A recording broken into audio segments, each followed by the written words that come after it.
জাতীয়তাবাদী দল বিএনপির উদ্যোগে শহীদ প্রেসিডেন্ট জিয়াউর রহমানের ৯০তম জন্মদিন উপলক্ষে তার সমাধিতে শ্রদ্ধা নিবেদন ও ফাতিহা পাঠ করা হয়েছে।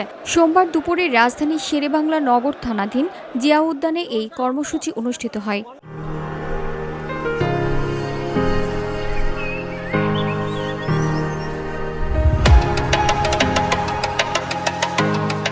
কর্মসূচিতে বিএনপির পক্ষ থেকে ফুল দিয়ে প্রয়াত রাষ্ট্রপতি জিয়াউর রহমানের সমাধিতে শ্রদ্ধা জানানো হয়। পরে তার রুহের মাগফিরাত কামনা করে ফাতিহা পাঠ ও দোয়া করা হয়। এতে বিএনপির বিভিন্ন পর্যায়ের প্রায় ৪ থেকে ৪.৫ হাজার নেতাকর্মী অংশ নেন।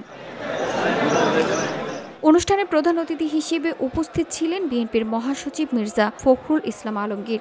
এ সময় দলের স্থায়ী কমিটির সদস্য ডক্টর মঈন খান, সালাউদ্দিন আহমেদ, মির্জা আব্বাস, গয়েশ্বরচন্দ্র রায়, জ্যেষ্ঠ যুগ্ম মহাসচিব রুহুল কবির রিজভী ও চেয়ারপারসনের উপদেষ্টা আমানুল্লাহ আমান উপস্থিত ছিলেন।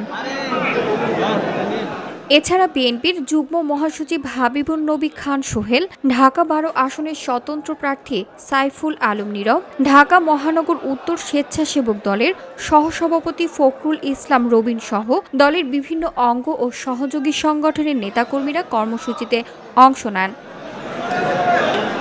VOD Bangla news desk.